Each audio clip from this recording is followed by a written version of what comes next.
સુરતનો માથાભારે શખ્સ ચિરાગ ભરવાડને પોલીસે કાયદાનો ભાન કરાવ્યો છે।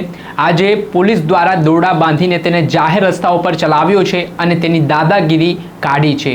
જવારનવાર જોઈએ તો કેટલાક અસામાજિક તત્વો છે તે જાહેરમાં પડકાર ફેંકી રહ્યા છે, પોલીસ સામે પડકાર બની રહ્યા છે।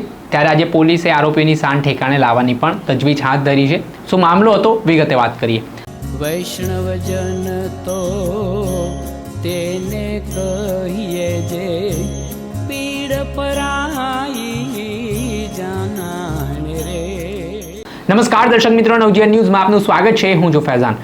ગૃહમંત્રી હર્ષસંઘવી જાહેર મંચ પરથી કહેતા હોય છે કે કાયદામાં રહેશો તો ફાયદામાં રહેશો, નહીંતર વરઘોડો તો નીકળશે। પરંતુ કેટલાક અસામાજિક તત્વો છે તેમના પેટનું પાણી નથી હલતું। અવારનવાર જાહેરમાં તેઓ આતંક મચાવતા હોય છે, લોકોને રંજાડતા હોય છે, લોકોને માર મારતા હોય છે ને એક ધાક અને રોફનો માહોલ છે પોતાના વિસ્તારમાં ઊભો કરતા હોય છે।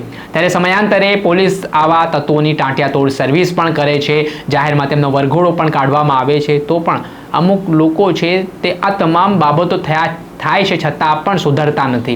ત્યારે વાત છે ચિરાગ ભરવાડ નામના શખ્સની, જે સુરતના વરાછા વિસ્તારમાં તેને થોડાક દિવસ પહેલા એક વ્યક્તિને માર માર્યો હતો ને આ બાબતે ફરિયાદીએ વરાછા પોલીસ સ્ટેશનમાં ફરિયાદ આપતા હવે ચિરાગ ભરવાડની મુશ્કેલી વધી। એટલું જ નહીં, ચિરાગ ભરવાડને જે હેંકડી હતી કે પોલીસ તેનું કાંઈ નહીં કરી શકે, તો તેની શાન પોલીસ આજે ઠેકાણે લાવી છે। આજે હાથમાં દોરડા બાંધીને તેને જાહેર માર્ગ પર ચલાવ્યો છે, તેનો વરઘોડો કાઢવામાં આવ્યો છે। આમ કહેવાય છે કે આ આરોપી છે તેની સામે અગાઉ પણ ગંભીર ગુનાઓ નોંધાયેલા છે, જેમાં તેના વિરુદ્ધ શહેરમાં અલગ અલગ વિસ્તારના પોલીસ સ્ટેશનોમાં ગુના નોંધાયેલા છે।